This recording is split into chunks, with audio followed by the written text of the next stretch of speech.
ಈಗ ಒಂದು ನೀವು ಹೊರಗಡೆ ಬಂದ್ಮೇಲೆ ಒಂದು ಸುದ್ದಿ ಆಗ್ತಿರುವಂತದ್ದು. ಸೊ ಕರ್ನಾಟಕ ಪೊಲ್ಯೂಷನ್ ಕಡೆಯಿಂದ ಒಂದಷ್ಟು ಸುದ್ದಿ ಆಗ್ತಾ ಇದೆ. ಬಿಗ್ ಬಾಸ್ ಮನೆಯನ್ನ ಕ್ಲೋಸ್ ಮಾಡಬೇಕು, ಸ್ಪರ್ಧಿಗಳನ್ನ 7ವರೆಗೆನೆ ಹೊರಗಡೆ ಕಳಿಸ್ಬೇಕು ಅನ್ನುವಂಥದ್ದು. ಹ್ಮ್. ನನಗೆ ಬಹುಶಃ ನೀವು ಸಿಕ್ಕಿರುವಂತದ್ದು ಒಂಥರ ಒಳ್ಳೇದೇ ಅಂತ ಅನ್ಸುತ್ತೆ. ಒಳ್ಳೆ ಟೈಮಿಂಗ್ ಸಿಕ್ಕಿದೆ. ಒಳ್ಳೆ ಟೈಮ್ಗೆ ಸಿಕ್ಕಿದ್ದೀರಾ. ಯಾಕಂತಂದ್ರೆ ನೀವು ಬಂದಿದ್ದ ಒಂದೆರಡು ದಿನಕ್ಕೆ ಮತ್ತೆ ಅಗೇನ್ ಈ ಒಂದು ಸುದ್ದಿ. ಯಾಕಂದ್ರೆ ಬಿಗ್ ಬಾಸ್ ಅಂತ ಬಂದಾಗ ನೆಗೆಟಿವ್ ಬರುತ್ತೆ, ಪಾಸಿಟಿವ್ ಬರುತ್ತೆ. ಕೆಲವೊಬ್ರು ಪಾಸಿಟಿವ್ ಆಗಿ ಮಾತಾಡ್ತಾರೆ, ಕೆಲವೊಬ್ರು ನೆಗೆಟಿವ್ ಆಗಿ ಬರ್ತಾರೆ. ಸೊ ಈಗ ಬಂದಿರುವಂತದ್ದು ಏನಂತಂದ್ರೆ ಅಲ್ಲಿ ಸುತ್ತಮುತ್ತ ವಾತಾವರಣ ಮಾಡುವಂತವ್ರಿಗಾಗಿರ್ಬೋದು, ವಾಸ ಮಾಡುವಂತವ್ರಿಗಾಗಿರ್ಬೋದು, ಅಲ್ಲಿ ಏನೋ ಒಂಥರ ಸಮಸ್ಯೆಗಳಾಗ್ತಾ ಇದೆ. ಲೀಗಲಿ ಒಂದು ಪರ್ಮಿಷನ್ ಅನ್ನ ತಗೊಂಡಿಲ್ಲ ಅನ್ನುವಂಥದ್ದು ವಿಚಾರ ಬರ್ತಾ ಇದೆ. ಇವತ್ತು ಸಂಜೆ 7ವರೆಗೆ ಕ್ಲೋಸ್ ಮಾಡಬೇಕು. ಈಗಾಗಲೇ ಒಂದು ಬೀಗವನ್ನ ಹಾಕಿದ್ದಾರೆ ಸ್ಟುಡಿಯೋಗೆ. ಅದ್ರ ಜೊತೆಗೆ ಇನ್ನೊಂದೇನಂತಂದ್ರೆ ಸ್ಪರ್ಧಿಗಳನ್ನ 7ವರೆಗೆ ಹೊರಗಡೆ ಕಳಿಸ್ಬೇಕು ಅನ್ನುವಂಥದ್ದು. ಸೊ ಆಸ್ ಎ ಕಂಟೆಸ್ಟೆಂಟ್ ಆಗಿ ನೀವು ಕೂಡ ಒಂದು ವಾರದ ತನಕ ಇದ್ರಿ, ಏನ್ ಹೇಳ್ತೀರಾ ಅಂತ? ಸರ್ ಇಲ್ಲ, I think it's genuinely very sad sir. ಪಾಪ ಒಂದು ಶೋ ಮಾಡ್ಬೇಕಂದ್ರೆ ಸುಲಭ ಅಲ್ಲ ಸರ್. ಒಂದು ಸೆಟ್ ಅಲ್ಲಿ ಸಾವಿರಾರು ಜನ ಕೆಲಸ ಮಾಡ್ತಾರೆ ಸರ್. ಒಂದು ಪ್ರತಿ ಕ್ಯಾಮ್ರಾ ಹಿಂದೆ ಒಬ್ರು ನಿಂತಿರ್ತಾರೆ. ಅಲ್ಲಿ ಒಂದು ಎಡಿಟಿಂಗ್ ಟೀಮ್ ಇರುತ್ತೆ, ಪಕ್ಕದಲ್ಲಿ ಅಡ್ಮಿನಿಸ್ಟ್ರೇಟಿವ್ ಬ್ಲಾಕ್ ಅಲ್ಲಿ ಕೆಲಸ ಮಾಡ್ತಾ ಇರ್ತಾರೆ, ಟಾಸ್ಕ್ ಟೀಮ್ ಅಂತ ಇರುತ್ತೆ, ಅದು ಫರ್ನಿಶಿಂಗ್, ಕಾರ್ವಿಂಗ್ ಅಷ್ಟೆಲ್ಲ ಮಾಡ್ತಾ ಇರ್ತಾರೆ ಸರ್. ತುಂಬಾ ಕಷ್ಟ ಪಡ್ತಾರೆ. ಆ ಒಂದು ಶೋನ ನಂಬ್ಕೊಂಡು ಎಷ್ಟೋ ಜೀವಗಳಿದೆ ಸರ್, ಎಷ್ಟೋ ಜನ ಕೆಲಸ ಮಾಡ್ತಾ ಇದಾರೆ. ಅದು ಬಿಟ್ಟು ಆ ಒಳಗಿರುವಂತಹ ಕಂಟೆಸ್ಟೆಂಟ್ಸ್ ಆಡುವಂತಹ ಆಟ ಕೋಟ್ಯಾಂತರ ಜನ ಜಗತ್ತಿನ ಎಲ್ಲಾ ಕಡೆ ಕುತ್ಕೊಂಡು ನೋಡ್ತಾ ಇರ್ತಾರೆ ಸರ್. ಅಂದ್ರೆ ಅಷ್ಟು ಇಂಪಾರ್ಟೆಂಟು ಈ ಒಂದು ಕಾರ್ಯಕ್ರಮ ಅವರವರ ಲೈಫ್ಗಳಲ್ಲಿ. ಅಂಡ್ ಸುದೀಪ್ ಸರ್ಗೋಸ್ಕರ ನೋಡ್ತಾರೆ. Massive respect ಅವ್ರಿಗಿರುವಂತದ್ದು. ಸೊ ಇಂಥ ಒಂದು ದೊಡ್ಡ ಶೋ ಮಧ್ಯದಲ್ಲಿ ನಿಂತೋಯ್ತು ಅಂದ್ರೆ ತುಂಬಾ ಅವಮಾನ ಆಗುವಂತಹ ಒಂದು ವಿಷಯ ಸರ್. ತುಂಬಾ ಬೇಜಾರಾಗುತ್ತೆ ಜೆನ್ಯೂನ್ಲಿ ಅಂತ.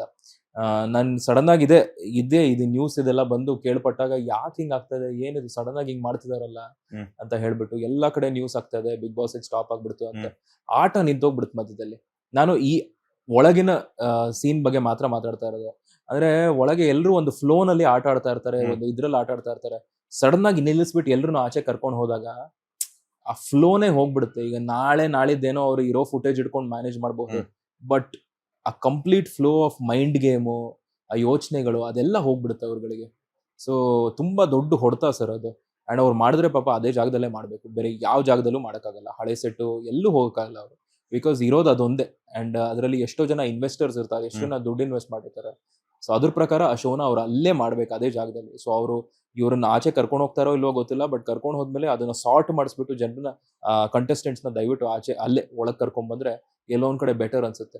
ಬಿಕಾಸ್ ಆಡಿಯನ್ಸ್ಗೆ ಇನ್ನು 2-3 ಡೇಸ್ ಅಲ್ಲಿ ಬಿಗ್ ಬಾಸ್ ಇರಲ್ಲ ಅಂದ್ರೆ ತುಂಬಾ ಬೇಜಾರಾಗ್ಬಿಡುತ್ತೆ ಎಲ್ರಿಗೂ. ಇದೊಂದು. ಇನ್ನೊಂದ್ ಕಡೆ ಕರ್ನಾಟಕ ಸ್ಟೇಟ್ ಪೊಲ್ಯೂಷನ್ ಕಂಟ್ರೋಲ್ ಬೋರ್ಡ್ ಮಾಡಿರುವಂತದ್ದು, ಅವರು ಕ್ರಮ ಕೈಗೊಂಡಿದ್ದು. ಬಟ್ ಇದು ಜೆನ್ಯೂನ್ ಕಾರಣ ಆಗಿದ್ರೆ, ನಾನು ಈಗ ನ್ಯೂಸ್ ಕೇಳ್ತಾ ಇರೋದು, ಬಟ್ ಇದು ಜೆನ್ಯೂನ್ ಕಾರಣ ಆಗಿದ್ರೆ ಅವ್ರು ಏನ್ ತಪ್ಪು ಮಾಡ್ತಾ ಇಲ್ಲ. ಅವ್ರ ಕೆಲಸ ಮಾಡ್ತಾ ಇದಾರೆ. Very simple. ಅವ್ರೇನು ಬೇಕಂತ ಒಂದು ಕಾರ್ಯಕ್ರಮವನ್ನ ಇಳಿಸ್ಬೇಕು ಅಂತ ಏನಿಲ್ಲ. ಅವ್ರ ಫ್ಯಾಮಿಲಿಗಳು ಕುತ್ಕೊಂಡು ಬಿಗ್ ಬಾಸ್ ನೋಡ್ತಾ ಇರೋದು. ಬಟ್ ಅವ್ರು ಜೆನ್ಯೂನ್ ಆಗಿ ಹೋಗಿ ನಿಲ್ಲಿಸ್ಬೇಕು ಅಂದ್ರೆ ನಿಲ್ಲಿಸ್ಬೇಕು, ಬೇರೆ ದಾರಿ ಇಲ್ಲ. ಬಟ್ ಬೇಜಾರು ಏನು ಅಂದ್ರೆ ಸ್ವಲ್ಪ ಮುಂಚೆನೆ ಪ್ಲಾನ್ ಮಾಡ್ಕೊಂಡಿದ್ರೆ ಇಷ್ಟ ಆಗ್ತಾ ಇರೋದಿಲ್ವಲ್ಲ ಅಂತ. And it is a bad name ಅಷ್ಟೇ. ಅಲ್ಲ, ಈಗ ಒಂದು ನೀವೇ ಹೇಳ್ದಂಗೆ ಸಾವಿರಾರು ಕನಸುಗಳನ್ನ ಇಟ್ಕೊಂಡು ಒಳಗಡೆ ಹೋಗಿರ್ತಾರೆ. ಅವ್ರಿಗೂ ಆ ಕನಸುಗಳೆಲ್ಲ ನನ್ಸಾಗಲ್ಲ, ಬ್ಯಾಡ್ ಟೈಮ್ ಅನ್ನುವಂಥದ್ದು. ಅದರೊಟ್ಟಿಗೆ ಎಷ್ಟೋ ಸಾವಿರಾರು ಕುಟುಂಬಗಳಿಗೆ ಈ ಒಂದು ಶೋ ಒಂದು ಅನ್ನವನ್ನ ನೀಡ್ತಾ ಇರುತ್ತೆ. ಸೊ ಅದನ್ನು ಅದ್ರ ಜೊತೆಗೆ ಎಷ್ಟೋ ದಿನಗಳ ಕಾಲ, ತಿಂಗಳಾನ್ಗಟ್ಲೆ ಆ ಸೆಟ್ ಅನ್ನ ಹಾಕಿರ್ತಾರೆ, ಎಲ್ಲ ರೆಡಿ ಮಾಡಿರ್ತಾರೆ. ಅದ್ರ ಜೊತೆಗೆ ಎಲ್ಲಾನು ಕೂಡ ಅವಲಂಬಿತವಾಗಿರ್ತಾರೆ. ಸೊ ಅಂತವ್ರಿಗೆಲ್ಲ ಹೊಡೆತ ಬೀಳುತ್ತಲ್ಲ ಅಂತ. ತುಂಬಾ ಹೊಡೆತ ಬೀಳುತ್ತೆ ಸರ್. ಅದು ತುಂಬಾ ಬೇಜಾರಾಗುವಂತ ವಿಷಯ. ಇದು ಕೇಳಿದ್ದೆ ತುಂಬಾ ಇಮಿಡಿಯೇಟ್ ಆಗಿ ತುಂಬಾ ಬೇಜಾರಾಯ್ತು. ಇನ್ನೊಂದ್ ಕಡೆ ನನ್ನಲ್ಲಿ ಒಂದು ಸ್ವಲ್ಪ ವಿಚಿತ್ರ ಒಂದು ನರಿ ಮನಸ್ಸಿದೆ. ನನ್ನ ಆಚೆ ಬಿಡಬಾರ್ದಿತ್ತು, ನನ್ನ ಆಚೆ ಬಿಟ್ಟಿದ್ದಕ್ಕೆ ಇದೆಲ್ಲ ಆಗಿದ್ದು ಅಂತ. ಇಲ್ಲ ಜೋಕ್ ಹೇಳ್ತಾ ಇದ್ದೆ. ಬಟ್ ಐ ಥಿಂಕ್ ಪಾಪ ಸರ್, ಬೇಜಾರಾಗುತ್ತೆ ಸರ್. ಆ ಕಂಟೆಸ್ಟೆಂಟ್ಸ್ ಅಲ್ಲದೆ ಆ ಶೋನ್ ನಂಬ್ಕೊಂಡಿರುವಂತಹ ಶೋ ಮೇಕರ್ಸ್, ಟೆಕ್ನಿಷಿಯನ್ಸ್ ಎಲ್ರು ನೋಡಿದ್ರೆ ಬೇಜಾರಾಗುತ್ತೆ. ಕಂಟೆಸ್ಟೆಂಟ್ಸ್ ಏನಲ್ಲ, ಅಲ್ಲಿ ಒಳಗೋಗಿ ಆಟಾಡ್ಬಿಟ್ಟು ಆಚೆ ಬರೋದಷ್ಟೇ. ಎಷ್ಟು ಕೆಲಸ ಮಾಡ್ತಾರೆ ಗೊತ್ತಾ ಸರ್ ಆ ಕ್ರಿಯೇಟಿವ್ ಟೀಮ್ ಕೂತ್ಕೊಂಡು. ಎಷ್ಟು ಇದೆಲ್ಲ ಮಾಡ್ತಾರೆ.